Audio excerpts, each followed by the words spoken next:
sabula koto ɲɔgɔn tala de bɛ karatabugu mɛn si la n'o tɛ n'aw ma bɛn a fan bɛɛ lajɛlen ye wo ye.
الحمد لله الذي أرسل رسوله بالهدى ودين الحق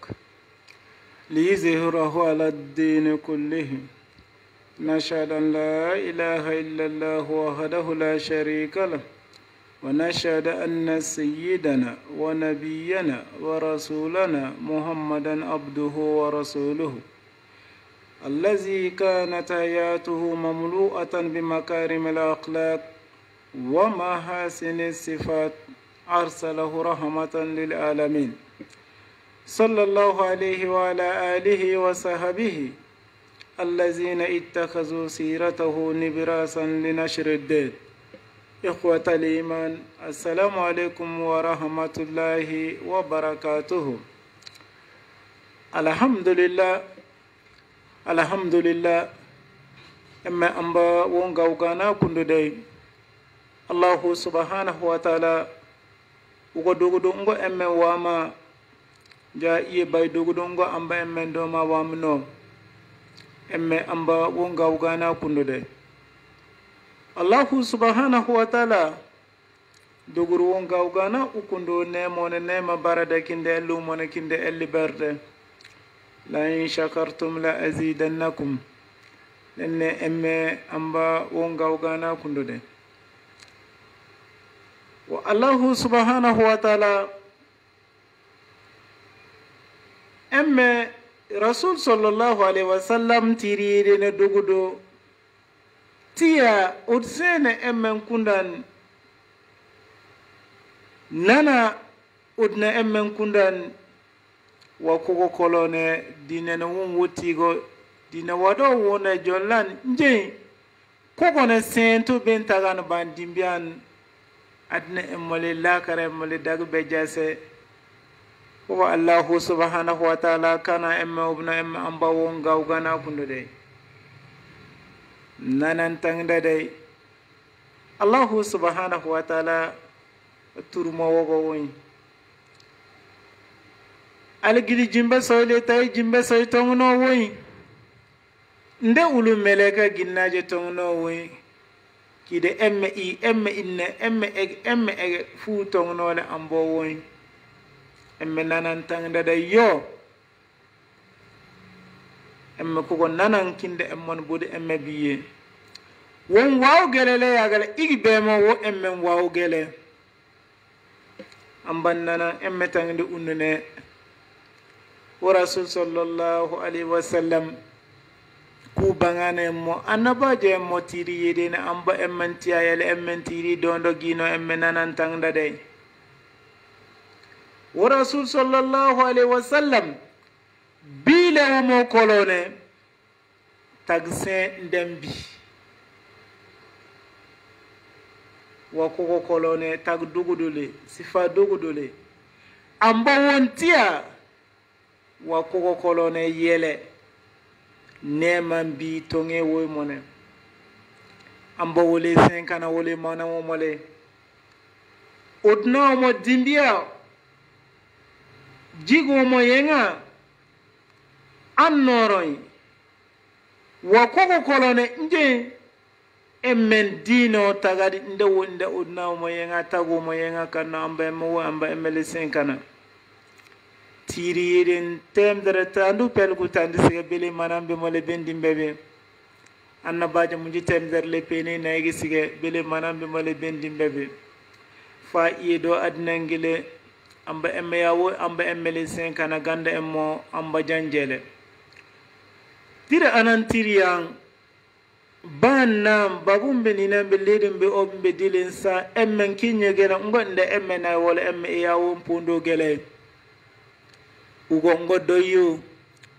ugo dogudoyi wa ugo kolone kide dogudo ambakan emme oba ukano kolone ko ugo dogudone ko baydoyo nde uluntu mon naylimede amba yengi emma tumon naylimegi tumon naylimo nde amban nanan tangda don nafa kanjeki nde amban dakana don nafa kanje nenne kuko kolone tumon naylime yogo urnane tiririne dogudo allahu subhanahu wa ta'ala emmentiya adnan wo obo tiririno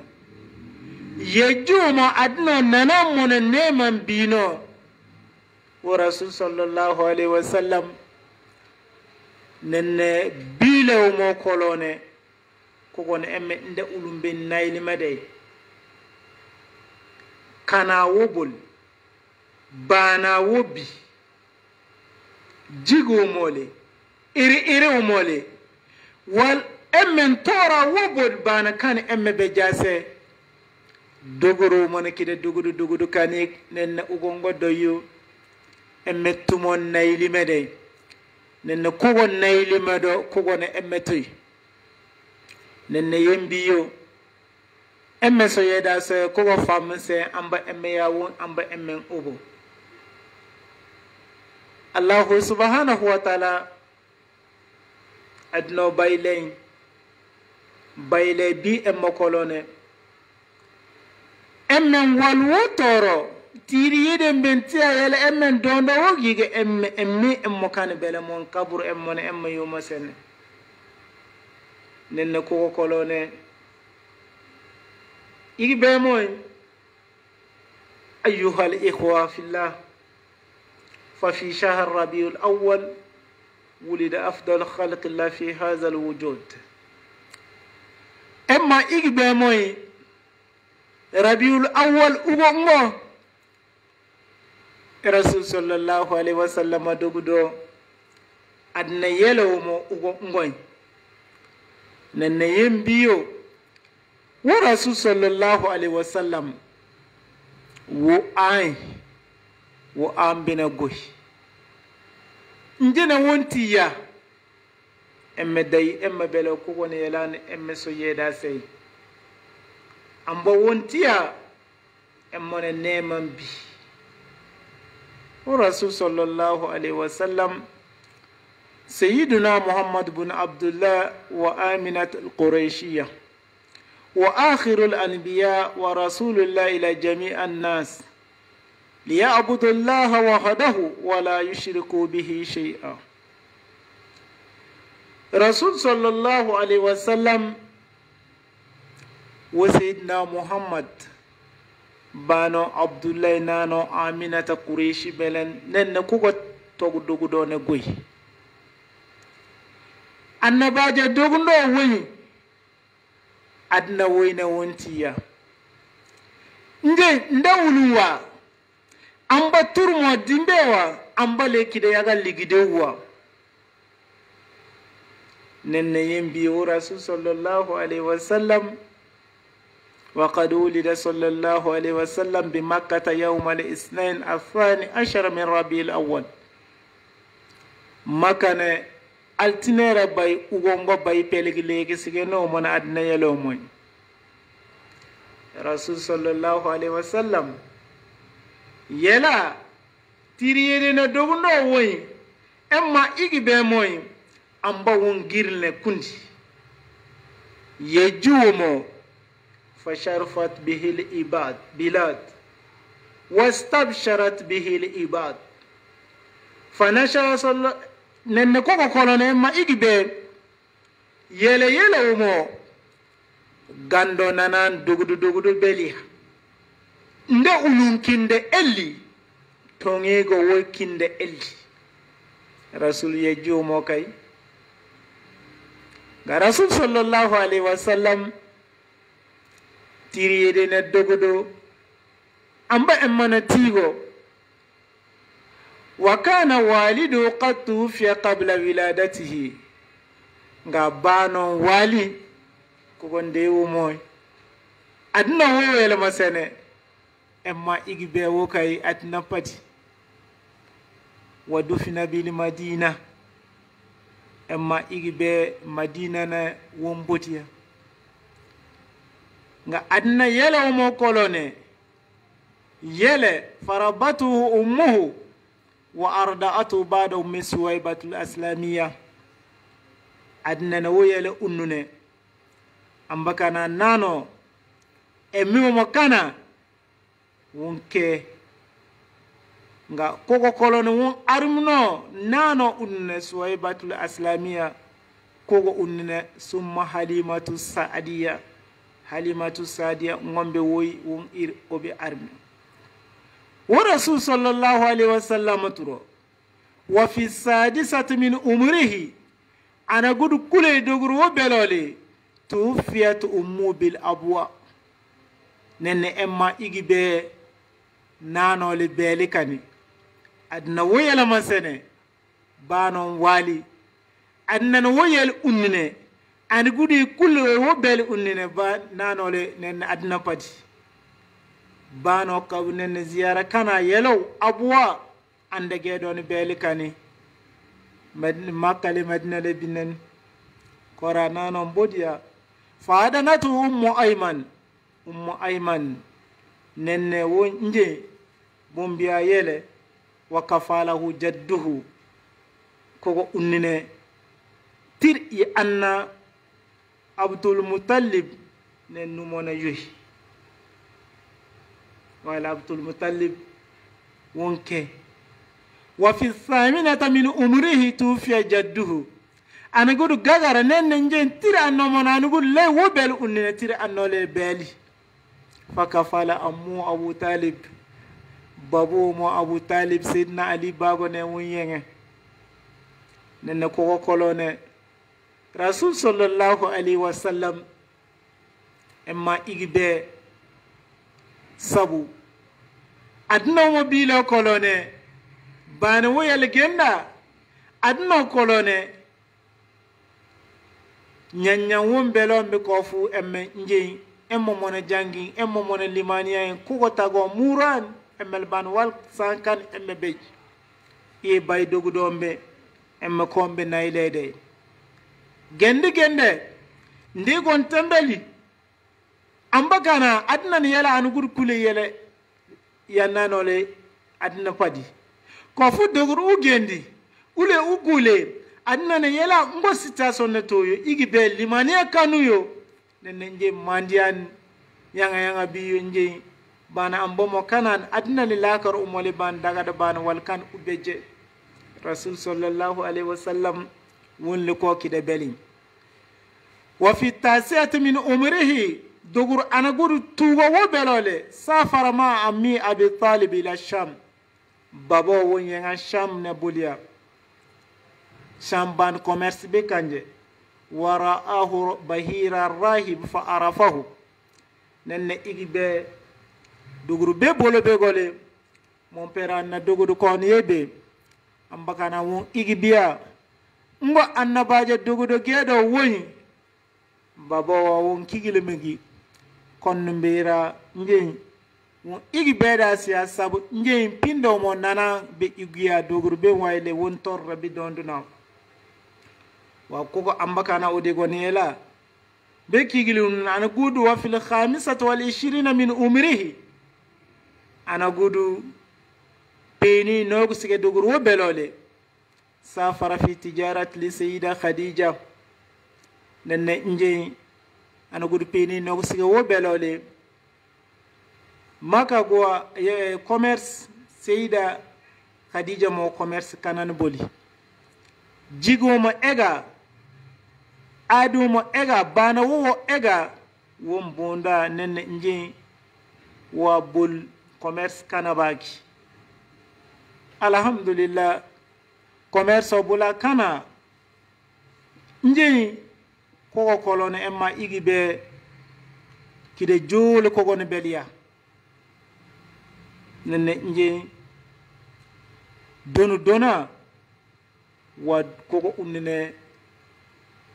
kide jo ko gone alhamdulillah tina belia wole ale bulabe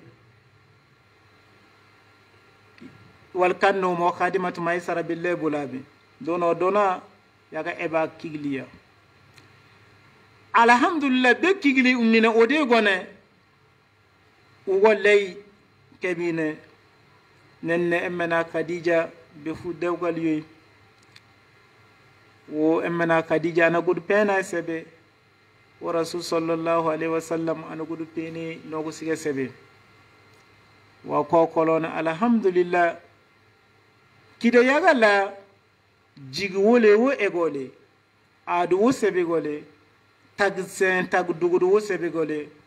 ko emmena Khadija wonkide elligo ko woni nenne ko unnune emma igibe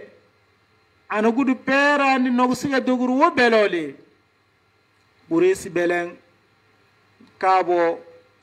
kanda tangdan yal gamban lil kundan bana kanda bi tangda de kogo walo kolone bele baria kogo walo kanobe wole wokule tibimbe jenye yengobe bimbar ga kogo kolone nje kide yogo na bewoy nen tilbe kan unune maka belen tibigo yangani tibi gen kaba na kunduda siyago nen ko na bewoy yali ndembe lelu nen so tourne kide kana belenni wa Rasul sallallahu alaihi wasallam kon bin hakil oba biya jimbina wa kida fu hakilen wa awa kide ne be segiro nde kew yela misi don yoyne wo kanja se wa kiro amba fodi kana nde yoyno le rasuli ben kiri kana obo wa ko kiro yaba nde woynenne nje magi tibi gengo ya ko won kun be fu nje magi fam kaniya nde dugudu be fu togne nde gonda be fu nenne yanga kunni kiriyaga wala wa rasul sallallahu alaihi wasallam ngile mo kolone amma ishtara sallallahu alaihi wasallam bayna qawmi bi jamil khisal al mahmud amma jigi sale won igbimi kasidigi nana soye rasul sallallahu alaihi wasallam nana soyobe tagu dugudu ngombele ngili wal amana adi yesabe wal hilmu munyo banganam be munyo gay awu mon yikala munyo kani wala haya anji yesabe ndawulu anjobe watawad koko kolone ma igibe kuomo sugundabe nene emma igibe amba tiri yedine ga ko woy wo kuomo sugundaw kole jikole ingli hatta laqabuhu bil amin fa njewole giya amin holar nde hol emakanne ga wakana qawmu wa shiratu yuhibbuna hubban aziman wa yahtarimuna itiraman zaida jamomo be wonye ibebiya geno won ibebiya won dogudumo biya وقد حفظه الله منذ صغر من أعمال الجاهلية ambakana ambo won pene kida wo kida pade jigi pade na won wamali torumbe buloli nenne ko kolone Allah subhanahu wa ta'ala won doguduma nenne ko kolone nje alhamdulillah woyela masen pinde jo ngoka annabaje be jigiya amma igibe hinama qaraba al-40 min umrihi dogur ana gudu pena uma dogur berindile nga amma ga igo ngo annabaje nga ana gudu pena gona jollan adna wombana tagati ko ana gudu pena dogur berindigole ahabbal ibtiada anin nas wal ibada nda ulumbele nje wanginde nami amba dimbele wagindia nje yera bolio kan emme panshe kuje mombe bana kala be waliji wombe bana kana be gini emme ndala genduyo waliji dogudu galombe bolia kommono ma yoana amba dimbian gamba anagudu anga kora yekanji nenna ko bana gin amba dimbe gole nen ndewlum bele day waginti kide gamba anda kolono woyo ngo genduma kide yela tembe ma kida unamala wayma kole kanni be bedi bende dogudo mbele ndawlu mbele wagndede sabu amba ndembe amma fa amma nga amba ndembele yembawo nen ko kolone waka diktara li ibadati ghara hira yira njen ko mogari hira gedo wa huwa jabal ala tariq makka unna wa yira bula nega yal ko suwazikan yembi kono bolio nen amba dimbe yenkana be wakana yakhuz ma aw zahdahu boroma yenge koko yogoy kuna salomo be madium be yengiyo hakira bolan wo kanje kaniyo fa iza faraga raja ila zawjati ya sayyida khadija fa yakhuz ghayrahu nenne wowon dumeyo yele kigire yele emmena sayyida khadija mon nenne njemmagi kide wonamo yele yaga yabiyo yele yenkigile yen kanabe nenne wakana yata'abbadu ala dini jaddi ibrahim min 10 ayyam ila shahr wotir anna sidna ibrahim ode pado ko gone dimbebe bay gamba ira bay pel kanje bay gamba fa ugo alhamdulillah negay doguru ana gudu perandu pena wo belole aha negay toro jollodo doy لما بلغ 40 من عمره بعثه الله بشيرا ونذيرا دوغور انا غود بينا وبرولي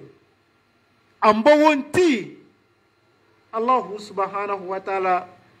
تيري وونتي غو جولدو دوي امبو وونتيا بول نده اولمبي elimegi nde ulu ambe ambo mo yaban tiri yidi mo yaban wal kanja segombe ben elima adna le lakara ku elbele yo wa naziran nda ulum ben la ban non ni mede nde amba mo yabal kana tiri yedi ne tiri jeja segonde yabal kanja sene wa da'iyan ila alhaq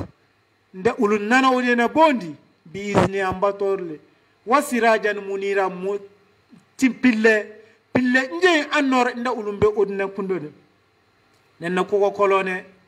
rasul sallallahu alaihi wasallam ko ne nje wahayu mon yelen tole wahaye jombe waya fu nanay wo mona bede wa ko kolone igibe nje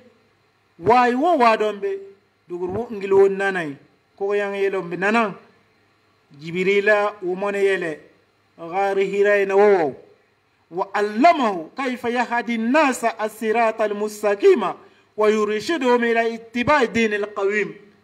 يلاو نجي won kon kida bedi won futaga nda ulumbana wo dondede won odna kunda udi tin kanno nda ulumbe ban timbian odi gon be yode sab jibril yala wa jangagi ambamo ambaboy ime jangani ngi won ko gon taga kide kanja wogo nana won tagi nenne ko kolone emma igibe rasul sallallahu alaihi wasallam nenne kandoga walo ne yudase wa emma igibegi ne anugud pena ga bele ne walo ne ga tollase كان العرب قبل الإسلام مشركين يعبدون الأصنام ويقدسونها نن أنا قد بينا نن وبلا نجا ولا طول سيلا الحمد لله بعرب بجيك بمو يغون جبي aha toro bulobia ambane kide jo ligdo biya toro jobi sebe gombe ko amba be mankania nen allah subhanahu wa ta'ala rasulun tiya kombe ban gondan amba turum ban be dase ulumbe mo dawbiya ge sababule ya ulungom bigobia a dogo sababule na anji sababule tumon binnabi mon jawmbe kide joyebe famu bele ala hal dugur ko le gaw nyanya yebe amba rasulun ko dugur leti annabaji yogona mo gali annabaji yago mo dol nen kogon ay wo rasul mo dugur ko le yela ne kide kan ne kogo tango kolon be yogonji biya gaw nyanya yebe nen ko yala le yala amba wonti bana tirigo dondo wo be jase jogonji tirigo tole joyale ndembe bana fam wukan made sab ndawlum kide be bagel yela kuba tourne bele chunkana yelu yo bele nyeyndi be beje koko sabable bada nabi sallallahu alaihi wasallam bida wasirran joyale nde won fam kanjombe kombe na ambonti دغر يغلي لما نزل عليه يا أيها المدثر قم فأنذر وربك فكبر وثيابك فطهر نن نجي ويا نجي الله سبحانه وتعالى وندي ينبيا وينكنك نجلي رسول وبعاين ونما نن كوكو كولوني سو أولو إدمان تورمبي وعندما وكوكو كولوني كده أبان جو نامي ubanga mone munyakana paske njei timbi kando be oweda usego nyanyan kone yeo ko fu malaka nuyo u ibo bejaso wa rasul sallallahu alaihi wasallam alhamdulillah emeo makani fadaa ahla baitihi yogon tole manaw mole kewtole waman yasigu bihi min asdiqaihi kole wo aningin won holu kanada ole ben holu kanao be futumon nana igya allazina yataqiduna sidikahu be nana mo igo wole nana be mo igo da'ahum ila ibadatillah wahdahu ndena bembondi amba turmu ndena bembondi wa rahfa bin nas wal ittiyad wa tarkil harb Allahu akbar rasul ndena bembondi en amba turun dimbe moy tumon binne mon yurmendele jigi sele wal ittihad me agele Allahu akbar wa tarkil harb amma jaw pada mawa kidango vindia ila tami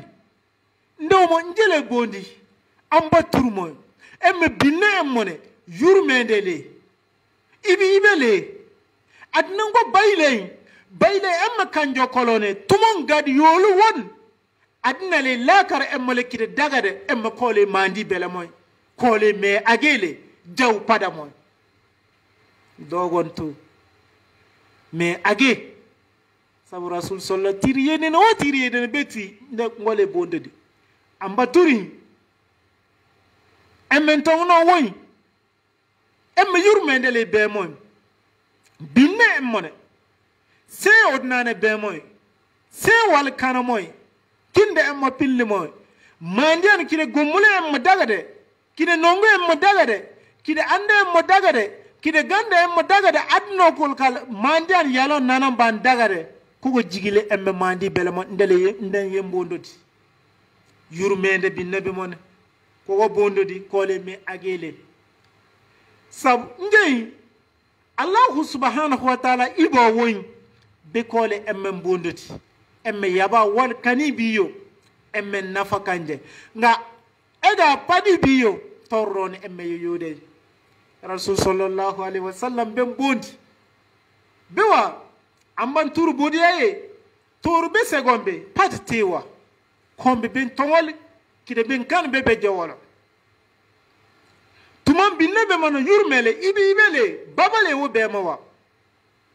me age wo be mawa tumon jimbe be gelo tumon morumele be wogo kugo patti wa nafa tolowa girbe blo be motolowa ha hay ko ni gelnowa ko tagna ubiyaye ambale kide yaga ligidelle yurmende wolale me age wolale jawle bana ange padele bian kona biya biyo yin yala ben tembe bi adna le lagar be mole wokide yamun wa bembondi emma woy nje emmele denno mawo iye bay dogodo ngombe iye dogodo ngombe wakati dogodo ngombe emmen tembe bi rasul yogonji be المراد من المولد النبوي مولد النبوي أما جدو كده دنما دو كون إنه هو الاحتفال في مثل يوم ولادة النبي الأعظم أما فت أما كانجو ثم أما نايل مدو رسول أدنى يلو مو أغو دوغدو أغو مالي أغو وادم بليلي تورلا كوغا تيريدن المبعوث رحمة للعالمين rasul adna womon tiya yejo mon neman emmon rasul bodado li izhari al farahi bi emme kon kinde elle emmo jollan wa shukru llahi ala ni'mati maji'ihi yejo mo ko emme amban gawgana kundode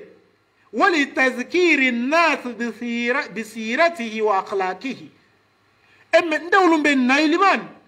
bana wobe jigo wombe ere wombe fadaili wa mali allati waqat fi zamanihi dogoro mole kide kan yengi nella kugo jigombe kide sen rasul nenne dogoro mole kani kana wopad giya wopad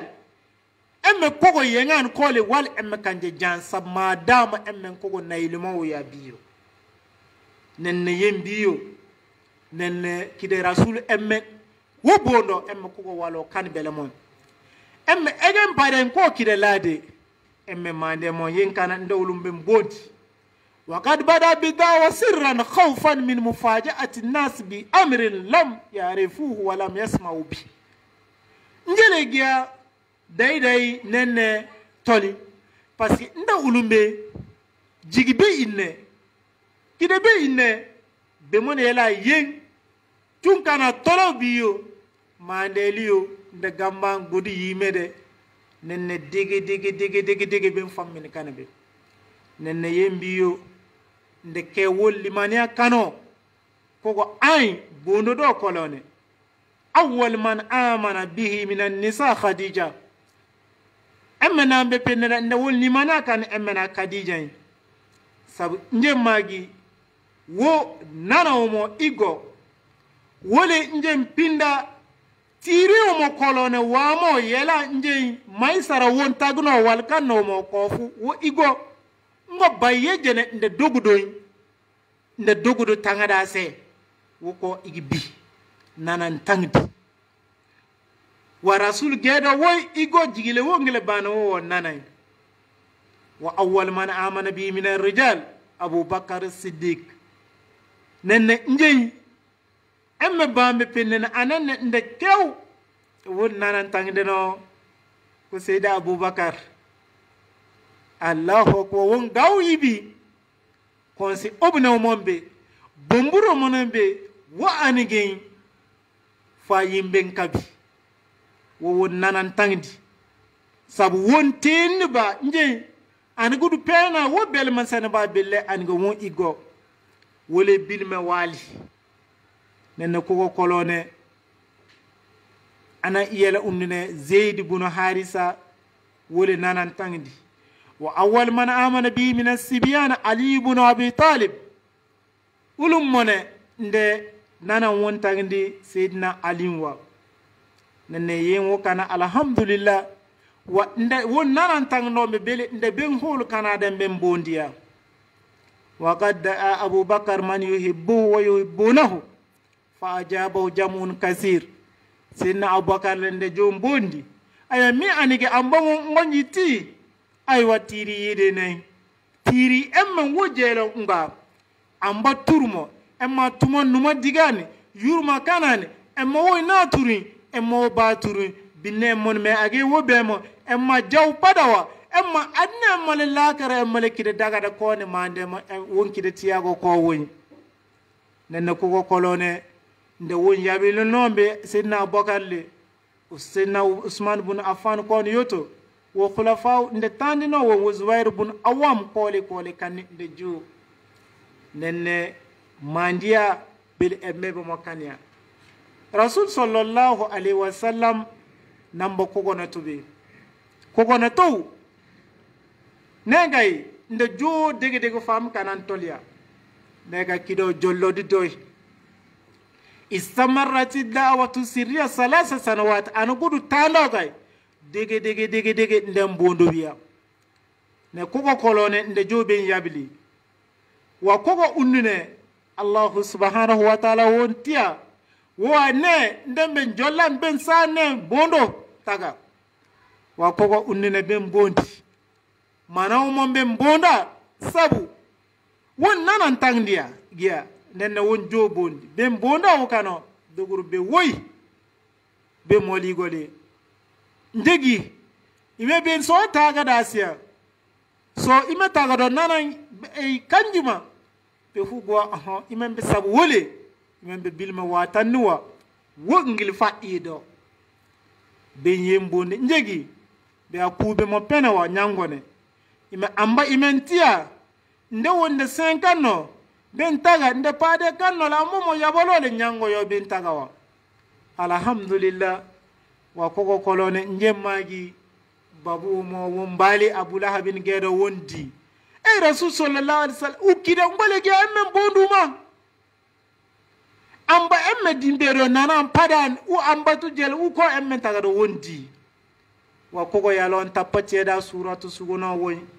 Allah subhanahu wa ta'ala le babo mon kogo suro nenne sundi nenne dogur kogo kanole manaw mombe monon toli amba sabu wontiya wa manaw mombe ben tagawa nyangole yo nde yabalne ben mondi ben dondi fa ballagahum risalati rabbi wa anzarahum azab yawmin azim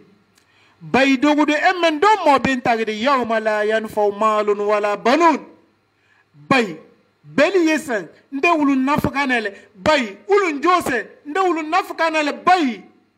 mo yori adnane njengi nyidude kogo bay nde ulun nafakanele bay alikiyama ba yawmal jaza sara bay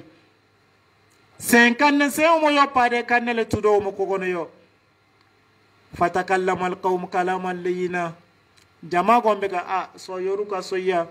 namba babu mo Abu Lahabino woka yabal abalabin wo konno montangi wole so paade yabliya ima iko agu obowa bano won bono tagada siya sabu wo yabal nen ko kolone nje magi Allah subhanahu wa ta'ala suranka wo mona sugunda won peba won jeba dogundo male nyangi amba kogone amba emmen sakana nen kogo unnene emma igibe rasul sallallahu alaihi wasallam wa nje magi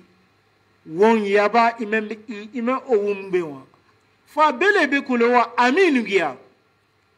nga dogur yela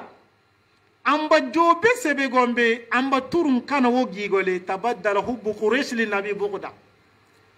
jama hakli se gombe ga won dimbiya nga hakli se lombe ga obiya wo ibe bebigo ibo nenne wa bele konnu tangi wa qurubum lahu bu'dan wole beru bebigo wagndiya wa sidquhu nano mo wa amina genni kaziban bilman tangiya walu mo gay wal nafatulu yenkanya binnabe mon ingila fa an gudu pena kida ngo jigi pade wole be way wolo bele be kule won yaba obia nga iyega amba won doguduma annabajo kan iyele njemmagi giru umbulo dulya nenne koko kolone baginena yenwo fa ido wa rasul sallallahu alaihi wasallam ko woyle njemmagi woga be mbondo gele kide yagalade biwa amba tur biwa kon yele wogi ga nenne ko yal be yabalo woy nenne koko kolone nyanyan kando toldu mo duguru ngole wa rasul sallallahu alaihi wasallam ko gona gaw nyanyam bele nenne njey dugur kon bem bonda wa zalika munzu da'ahum ila ibadati llah dugur amba turmo toro ambe pada njey toro dimbina ko wo genne ga kida kanya ne yogoro boliya babu mo sidna ali bago won keno wo mona boliya ayo abu talib mon be bolo wo so igon won aga wa iwo moy agyo kida ge wo gere ngo numo wa padawa bele wole bele jagleli hay ime yabum yeliyo ime wondondo da sen hakkile kana geeda sen nen ko kolona rasul woga dino nen nje ndawlun tagade ko le mandi babole gaw won bari nen ko kolona le yeliya babowa won tagin imembe iwo mon dondo giya wa won had kan belele imembe won ordo ba imembe won had kan kire won kanja sa imembe iguya nen ko kolone baba won bonda ayo manaw mo wole ingila wiyawa wana hakila kanan yogonji bedasiya baba wa nanangi amba tiringo imentigi ime wa jollogi nga ime amba yabe baba wa nyakana ime tirigo ime pada jollomogi ime bendondo magi ababole wa bolo don ima amba yabiyo imele emme imamo kanjengi nen ko kolone nje magi kuba tandine babu mon yeliya be genda babo ga ngo won baro gele ay yele yaga yeliya wo igbe imembe gew yabanni yembiyo sagatara ibe jelo umara tabun walid kole wo bebola wo ingon yabawa ikondo wo yaba i womo imembe obiya imembe bolanda dado Allahu akbar babo be akide be den nabe yamgi immo be oban bolda be mo ime oban ime ke ime be mo ke be ime mo yabanda ko ga kide be den nabe go be ayamwa ime obe lengi ko unnuna kigliya njene ne toliya aywa kureshi bele ne kay tordo ne toliya aha ndawo nde rasulun dimbiya ko kolone nene dino ni yoygon ne njembe woy ne ga rasulun bere tege dennen tolya rasul tege dennede wole dimba ngo tege dennede ko woy nje wa kana sallallahu alaihi wasallam yuqabilum bil hilm was sabr wal lutf wal afw munyale babale yurmendele yafale be mone kide kanabe tego be dennede de nga woga munya kanabe wa ko kolone njem magi ga won gaw tor kanya won torro kana be gom binnene abu jahal mbi abu lahab mbi ukbat bin abi mu'ayd mbi wal walid ibn al-mughira nenno ko woy nje magi allah subhanahu wa ta'ala nde kulobe mo bellu wolo ko le giya namba nde amban dugudumare hakkile kana ugiri yowan banga tege denne den kado baga bonot dondo den kanaw ko tolan fa ido banga mandeliyo amba won dogo tagade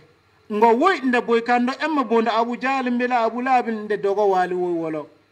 nenne koko kolone emma hakkile kanawa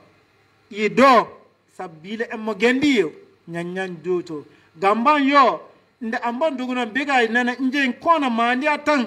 nenne nje magi koko torroli bo yambalele mandia gamban be wogo woy nde i ko ne gaw hakkile kana sabu nje yal mandige do pasi ule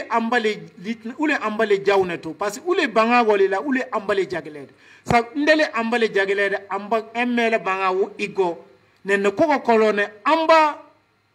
sembo banga wo igo yembiyo ndele ambale jaglede ne ponde hal ndembe jebenni agale sabu nje amba bono bangan dugundo mon doyo mandeli nje magi dugundo sen kono belere ko amba emmen sakana be nde rasulun torra kano be gombe nde dugundo sen belga wala suwana nde tubu kana goyimbe laye nde tubu kanombe be ga ne amba bin kono yornde ne rasul sallallahu alaihi wasallam nen nje emma kono nde won torra kana be gombe gamba amba be nen nje yin halka kani gamba jimpade bela halka kole kanni nana rasul sallallahu alaihi wasallam torro be kano yogoni kila nde won dimbe sabombe be genda lamara at qurayshun anna rasul sallallahu alaihi wasallam dogo rasul be waygole torro kanu ya bilmo lalo gele bono won dondo gele asba azizan muhtaraman amba barja ko je dawlo yimbarade dugdo yimbarade mojero yimbarade aha nagay konda kanya yele yogora tigiya wa aqbalu ala ashabihi bil iza naga won dimbango be koratolia nenne won dimbango yele nde emesele ngombe kombe bono san duron tolia nenne njey nde wonde koko kolone nde tubu kan agiyayi gambam be kommi tebilele gele dinodule fa gambam be mo yariya yo yedi belen nenne koko kolone nde gaw bono be tagumbe bilal be ammar bun yasir be nenne nje gamba aga nyamele kommiya nyamo jegle nenne nje mursu nde so nenne nama kun nenne yin kablet ko wo kaniya bono emmebe mo nde ulumben kaniya nde rasulun dimbe be gombe ko wo ne rasul sallallahu alaihi wasallam woka mandiya dondo gele allah subhanahu wa ta'ala tirigo wo dondo dengi wa kogo dondo kolone nde magi gaw nyanyan kogo ne bele nenne rasul sallallahu alaihi wasallam ko wo gendia nde kaniya lamara at qurayshun قريش بلن دغربي ويقول أن الإيذاء لم يجد نفعا بل زاد المسلمون إيمانا ويقينا ما شاء إلى الرسول صلى الله عليه وسلم الله أكبر ندي منيا كانويو ومن يوادد نانا بانا كانوي تامكار لاي نانا أمبا كده كان بيلما أودي كوكا كده تامدلا nenne be bil mawde en to be gombe yonji kanya tordongo wo be kan dino gir bologele ne njikanya ne ga rasul sallallahu alaihi wasallam mon tigiya wo mon be bolo nje dennia rasul wa ne ga yi amba be mo tur be mo bulo tur kanama ko kolona suratul kafirun sugo ko go kul ya ayyal kafirun ay amba won tagi rasul wa be dimbeedo dimbelengi me amba turo dimbedengi koko unnine njegani kindi be mo marsi ko fu nafa belenni yen wo kan lay bono yele dondon toliya rasul sallallahu alaihi wasallam lamma ra'a an-nabi sallallahu alaihi wasallam ma yalhaqu bi ashabi min al-adha wa anwa'il azab أمرهم بالهجرة إلى الحبشة رسول صلى الله عليه وسلم وجند سابا ومن بين بونو بين غاو دوغلم ne yogonji kanjem sabon be ane Ethiopia na tigiwa Afrique yalungona emme gende do yal dogudo hijira ke Afrique ne kana ko Ethiopia ba yara bologi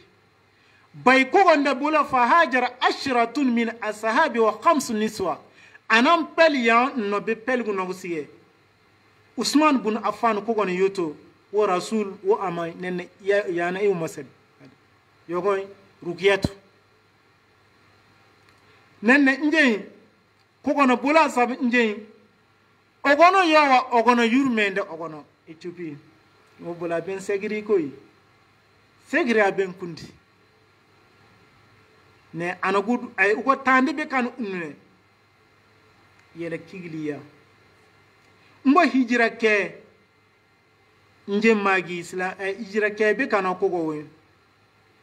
anagud nenne hijira anagud unno هي أول هجرة في الإسلام نن كوغو هجرة كيغو كوغو ون نن أمبكنا إيلي أنا قد أنينو موني ngo hijira ngombe kana ana gudu ne ko ana gudu tin nde dugudu ley kuresi belen nde ben nyere nde be anjede hamza le umar le be islamiyana yuya sembe yesiya ana kadi yesiya umaru alfaruq nde won innaga boyo mo egali kay daywo kole hamza le ko wokan lay kole umar ibn khattab le alhamdulillah naga nje bele negay gawne bin elli sab nje islamiya go iyele bareda se sidna umar emme mo kani hamza emme mo be fukana أما إجابة وكان عمر قبل الإسلام من أعظم المعارضين للإسلام إسلاميا كونترنا جنا تبي nga nje magi sababu womole amba won sababu kana islamiya gon geno yele girjabo doguru turmana nde penay yam pelgu turgu sige anam penay doguru turmana ko fu nje wole wokule kido nanay ndem min bondi sabu wonle ke forombe ni nyedi yemo kana alhamdulillah yeda sembe delmi abegenda kureshi belen ne yogonji kanje islamia ko bari jabolo gele ne gay kidane be tegi go rasulun damowa ne kugo dada go bana nde woyi hakkilo ma jelana bana won dada siya nenne woli ndew mole manam be ambari ko kanya be mara nya bolele go alkide tulle ga kugo kolone nje magi gaw diabia wa ko woy kolone nje bin had kandi dimbiya diabia de me ko woy alhamdulillah amba bin odu ubi ne kando koko diyo kolone emma igibe bele bekule kide jo bele kediabe ga deya ambagiya amba bembari wa anagudu soyinno kolone iyere nje alhamdulillah kogone ambakana ngo anagudu soyinno ne kani ambare kugo wa kogo kolone iyele bada dukhuli nabi wa qawmi shab ya shi'iba amara jami'a almuslimin bil hijra ila al-habasha sabbe komono bayego ben ambare kogo kolone wole wokul islam be tora iyele be Ethiopia bolowa fa hajara kogo bay anam peso itandisige yam pelgu turgisige Ethiopia bolia Jafar bi monyoto Abu Talib Yemen belen be bolo bele bariya kogo nenne nje anagudu soyinno mo hijira na ngokani yugo naga anagudu ummine na kana anagudu lewun na yela Ethiopia kigile abolia wa Ethiopia be bol unnene comme ero bernda o kanno Ethiopia lamma alimat quraish bi hijratil muslimin ila al-habasha Ethiopia bintia ogono yurme yese arsalu rajulaini bi hadaya talaban minhu an yarudda man hajara min al-muslimin ogono mon boliyaye silama bemoni ye jombe kigilmewa anan lay amr ibn al-as wa amarat ibn al-walid so beji pilan yesi anga ambo moka bilma ode pain en moyenga darajo bumbe gi ko woy bebolo najashi ogono le njegiya kasoro ogono wo kogo bay silama mbele na njekani aywa bewa ya ogono bewa wa anda umone nde yamuluginembe nde ngonji sobe mo yambla kide bele wala giya kana bana ogono kinde logumade bewa njey manambe mo dina pada dina kanda jela dina imambe inne wo wala kugo innawa aywa nde dogudo imambe bentiwa makka nde dogudombe be bambe be tir annambe babu be mombe ledi be mombe ay ndo nana imambe gonda tiwa neka population jomme ngo imambe ti wa ben kiglimo Allahu akbar ogono hakile yese kolegia rasul sallallahu alaihi wasallam wole ndele dina tur la jagale em ko yalo genda moy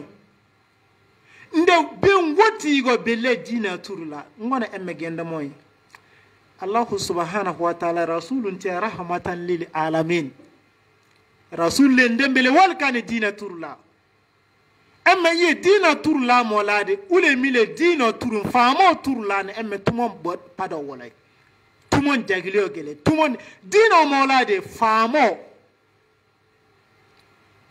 utandi le soyle pelingi mi nole utandi le soyle pelingi mi nole pelingi mo gagara le pelingi u ay mo tugo le pile tour le pelingi u fa mo nole ko pelingi eluyo u be umo tandi le soyle go no ka soro nanan risa tour ubode koko ne emme jagile ogele nga rasulu emme genda moy ndele wole dina turla ethiopia kono kete umone ndele bele dina turla kono benti hijra kego anugo nino monti leyeno anugo seyno ne benti boli ogono be njabi be bono dondole be segiri a dogudumi manawo mombe kigli megiya njegi fa aban najashi taslima be obodi yabal بعد أن أخبره جعفر بن أبي طالب بحقيقة دين الإسلام وقرأ عليه أول سورة مريم أما با مريم سورة كوكا جانجي الله أكبر أغنو سورة كينيا نجي نن كوكو كولوني جعفر يغنجي أغنو إمام بكنا أهل الجاهلية بعد نعبد الأصنام إمام بجاهلية دوغنا تبيا تورو بلو بياوا كده پاده كانو بياوا mere pallo biyawa gine bengele pade biyawa nde sembe selen guban pade kano yen biyawa kida pade le jigi pade le imambe ngaw igi bimuwa hatta ba asawla ilena rasulan minna togo imambe mana amba tiri yede na tiwa tiri yede no togo mo imambe igya nana mo igya kida no wogo igya imambe ngele bondi amba tur emma ambale kide yaga barnawa tori imambe dimbero padawa nje imambe tori imambe nana togo torwa nje imambe tori imambe mere dinga torwa mere jugan mere dinga wa imambe nje toru gine bengile sembe wa nje imambe torwa kide pade tuombele kano imagelo imambe pattiwa yatimulum nya kidembe nyaado girindi gondo dumbe pattiwa nde bawde selembe girindi gondo do pattiwa imambe me agele bewa kinde imambe mo turu biani yuru mendele adna le lakar le kide imambe daga de tumom barewa sen imam ben torwa ibi paga imam ben torwa jakka imam ben torwa hejji imam ben tora fa amanna bi wa saddaqnahu imam be won nanan tande asab ud sen imam ben torwa Allahu akbar sab njey wa ko kolone doguru najasi wala wokule ngombe kidagi igube ngombe dina tay rasul bentiawo kide yaga wo ligidum wo kontulo wa koko kolone emma igibe najasin doguru suratu maryam wo jangole njegi sedna isa wa ye galwa ngo yelno galo ngo dimbe wa ke kon waguto wo wolawa nana amba turu dimbe mo giyago wonwa nana udine to biya kigilewa ima ngombe kigil ma be oban bolan makana bonotaga ima giyana wa nde ley betigo be wa numo kigilegi ogono gande mo numo be giya kigileya wona jasi wole njemmagi imale ima kule dinonu yengi kolega rasul sallallahu alaihi wasallam belu wo kana emma igibe nenne yalwa guno wo wole sene dogro sababile emma igibe rasul sallallahu alaihi wasallam tiri amma wonti go fa ballaka risala wa addal amana tiri go dondi emme o makani wajada fillah jihadan illa mandi amba ode gone amba won tiri go dondi nga tiri go kolon kon won kanya bono won tagya won tabiliya won diya ga amma igbe ma faraka dunya illa wa qad taraka an-nas ala shari'ati al-baydan nakiya bono emme ud seyse ud edana na emme pada buti ligidin yoy biyo ko ligidin go emme na yoy amba tomon toron le dugdumi nga emma igibegi kana wopado emme wotago emme yaba ko le wal kani biyo adna emmole lakare emmole daga de nen amba adna emmole lakare emmole dagndam dugur ngombe doyo jigile emme ngele mandede rasul sallallahu alaihi wasallam bana wobi jigo sebe sifale wobi ngegebe nje kanabe emme ko mandige mon nen ko kolone ye adna emme kolone nyanya yo ndawo rasulun dimbe biage ndawo rasulun dimbe ne tiri yeden dimbe ne wo muhammad sallallahu alaihi wasallam ndawo won iben gedi won iben ye jigo won ibo emma kogo jigo emmele wo bemo rasul yuru mende sebe rasul ndawlum ibobe rasul kindo wo pilube rasul ndatege denne bele rasul nje nana odene be rasul bil malala bele rasul nje kidawo kida adna mole lakara emmole dagade emma kono mandegi bana emma wogole rasulu begole turuma turla turumbi amba gana turla bi emma kogo jigo yangan muran walkan bele moy kola yogo ingbayi kit nanan wolode nda wo rasulu iba won gede binne mon kon bana wo gende nda wo rasul iba wo gede tumam bana emma kule gende mon bana emma wo emma gende ta rasul yembele direct emma igbede tay nana ligidin tolo nenne yembiyo Allah subhanahu wa ta'ala emme mandi an adno bayle ko na be bela moy bayle bi emme kolone sele mande moy dugro dowaw amba dino emme san agan wa koko kolone gande emme kolone yalu wo emme bi tumon jimbe le kabe le pade le kofu emme kannay amba njebi ama anna Allah ayyuhal muslimun anna Allah amarana an nakuna umma wahida emme to mon tor turnu madigan emma kabe na wa pada ne emma goy belewa tumon sene emma bari bele mon wa emma fo mande mo ngene tumon bare de han kanaw yogonji ba i emma dagare yogonji gombule emma dagare yogonji ande emma dagare yogonji gande emma dagare adna kibe sibe naygo nana yogonji bono gwan emma sene naturu batur emma fu bede emma wo ana go emba adaman le emma na hawale goy emma fu naturu batur o woy pade nafa tolo nenne ambaye ma sene emma tumon baregi padele konnule emma tumon bare na fatolo nenne koko kolona dugro dowaw wa rasul sallallahu alaihi wasallam amba wole sen kana wole manawo mole be tiriyede ngon nanan bele manan be mele ben duwa kanje annabajo be nanan bele manan be mele ben duwa kanje fa yido adna ngila amba emma yawo emma le sen kana gande emmo amba janjele amba me agi jele me agi emma denni ma do nda woy gandon duwa kana emma mali duwa kana na afrique kana na mondo wo duwa kana moy nde paden bele dia emmo ko bana ko gona paden ko emma beje ya rabbi amba bagoy mo temba mo mawludu jo kanja amba emmen wamo amba ngengede gando amba janjele amba emme rini kara amba me agi jele me agi denni mada wo emme mandan me agi bele mo amba me agi jele bulunga amba bin yafkana amba arjanna bele yorondo amba dugundu sen amba emme ubu yal emme sani yodombe mandiane emme yafkana ربنا آتنا في الدنيا حسنة وفي الآخرة حسنة وقنا عذاب النار اللهم اجعل هذا البلد آمنا مطمئنا وسائر بلاد المسلمين اللهم آمنا في أوطاننا برحمتك يا أرحم الراحمين سبحان ربك رب العزة عما يصفون وسلام على المرسلين الحمد لله رب العالمين السلام عليكم ورحمة الله وبركاته tigi sanu yara surunali tigi migira mamadu barigada kira sanu yara sana yele tigi sanu yana sana yele kira